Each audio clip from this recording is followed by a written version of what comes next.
are factoring by grouping.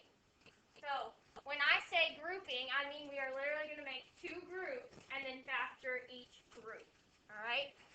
So when we're doing this, you always will put the first two terms together. This is going to be your first group, the first two terms. And your second group is always going to be the last two terms. All right. So what I do first is I pretend that second group is not there. That does not affect what I'm doing. I'm just looking at this first parenthesis. And I'm looking for a GCF.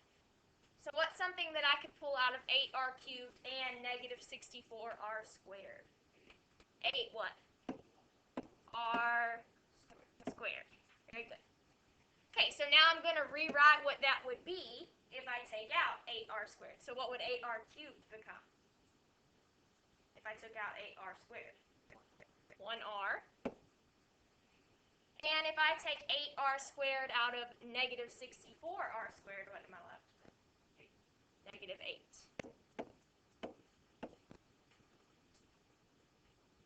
All right, and that's the most I can take out of that parenthesis, right? Okay, so now I'm done with the first one.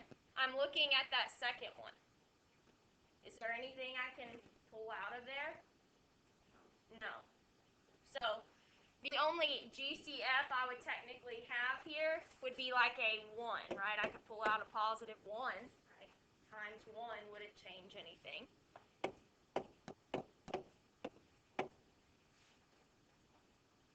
Okay? And now I'm going to write my final answer. So now I should notice that this piece and this piece have something in common. What do they both have? R minus 8. So I can take R minus 8 out of both of them. So I'm going to pull out what they have in common to the front. Okay, so if I take that out, that's gone. And then I'm going to make another set of parentheses, and I'm just going to write down what's left over. So that would be 8r squared plus 1. And that's my final answer. So we look for a GCF in our first group, a GCF in our second group, and then hopefully they have something in common that I can pull to the front. All right, so let's do another one.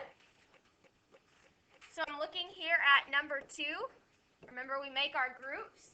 My first group is the first two terms, and my second group is the last two terms. Okay, so I'm looking in that first set of parentheses. I've got 21p cubed minus, 12p cubed minus 21p squared. So what do 12 and 21 have in common? 3. Okay, so I can pull out a 3. Anything else? P squared. Alright, so I can pull a 3p squared out of both of these terms. Alright, if I pull 3p squared out of 12p cubed, what am I left with? 4p. Alright, and if I pull 3p squared out of negative 21p squared, what am I left with? Negative 7. Alright, so I pulled out my GCF for my first group. Alright, what about in this second group? We've got 28p and negative 49. What do those have in common? 7. So I can pull out a positive 7. Alright, so I pull a positive 7 out of there. What is 28p divided by 7? 4p. And what's negative 49 divided by 7? Negative 7. Alright. Okay, so do my two terms now have something in common? They've both got 4p minus 7. So, just like over here, I'm going to take that 4p minus 7, and I'm going to pull it out to the front. So I pulled those out. Then I just write the leftovers in the next parentheses. So my next parenthesis would be what? 3p squared plus 7. And there's my answer. Wait, how did you just get rid of the 7? What do you mean, how do we just get rid of this? Like, that's still there now. So GCF, I pulled it out of both of them. Just like we pulled a 3p squared out of these two terms. Done. Okay? Number 3. So I gotta group them. Alright, what can I pull out of my first group? Anything else? X squared. Okay, so what would that leave me with?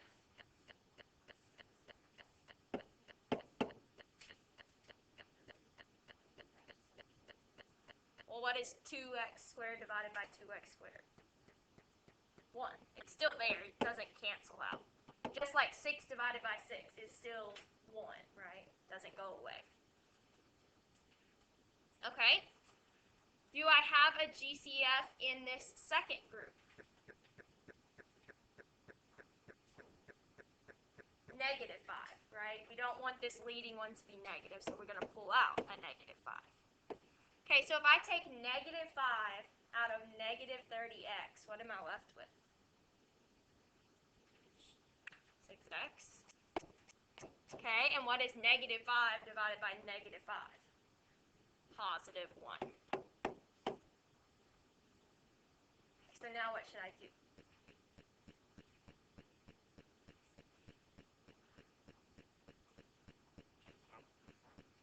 Take my GCF of 6x plus 1 and put it in the front. Okay, and then my next parenthesis has the leftovers, which are what?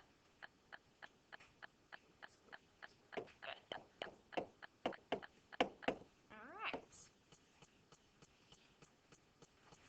So on number 4, I have to make my two groups. So what did you guys decide that we can pull out of 6b cubed and negative 16b squared?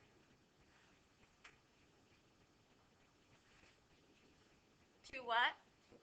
2v? 2v what? Squared. Right, we have to take out as much as we possibly can, right?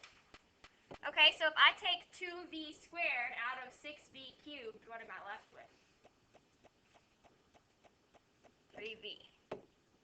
Alright, and negative 16 divided by 2 is going to leave me with negative 8, and then the v squared divided by v squared is just 1.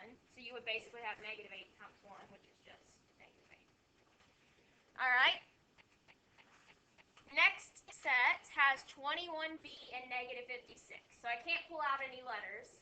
But what number can I take out of 21 and 56? Okay. So I pull out a positive 7. Alright. And 21b divided by 7 is, and negative 56 divided by 7? Negative 8. Alright, so we did end up with something these two terms have in common.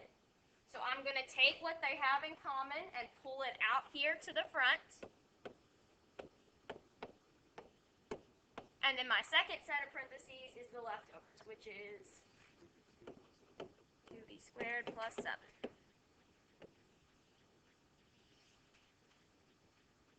Okay?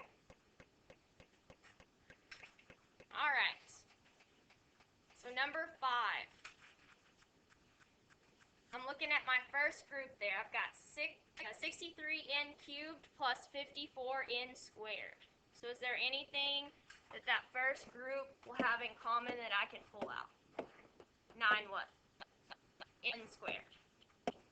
Okay, so if I take 9n squared out of 63n cubed, what am I going to be left with?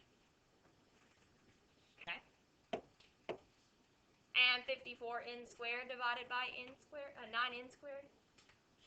Just 6. Alright, anything that 105 and or negative 105 and negative 90 have in common?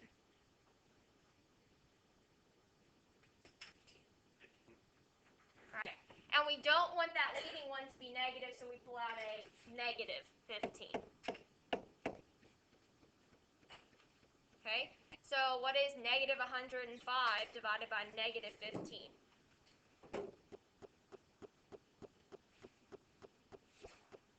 So I'm going to have 7n, and what's negative 90 divided by negative 15? Positive 6. So we do end up with something in common. So I pull that out to the front. And then what's my second parenthesis going to be? Okay. Alright, now so far in my second parenthesis I've ended up with terms that don't have anything in common, like 2 and negative 5. There's nothing I can pull out of that, right? Is there a number I can pull out of 9 and 15? 3. So I'm going to have to do that as well. 7n plus 6 for my first parenthesis. This does have a 3 in common, so I pull out a 3. If I take 3 out of here, then I would have 3n squared. And if I take 3 out of negative 15, I would have negative 5. Now, if you want to put the 3 out in front and then your two parentheses side by side, that's the same thing, right? The order of multiplication does not matter. So you could put those three things in any order. Okay, I want you to try number 6. Number 6. In my first group, what's the biggest number that will go into 21 and 84? 21. And I can pull out k squared, right? Alright, so if I take 21k squared out of 21k cubed, all I'm going to be left with is k, right? Alright, and what is negative 84 divided by 21? Negative 4. Okay, then I've got 15k minus 60. What is the biggest number that will go into 15 and 60? 15. Okay, so I pull a 15 out of 15k. All I'm left with is k. What's negative 60 divided by 15? Negative 4. Alright, so I have a k minus 4 and a k minus 4 to pull to the front. And then I'm going to have 21k squared plus 15. But just like over here, I now need to look and see if there's a number I can pull out of both of those, right? Is there? 7, 5. We can't take out different numbers. It has to be the same number out of 21 and 15. What number comes out? 3. So I would have k minus 4, and then I get to pull out a 3. I would be left with 7k squared plus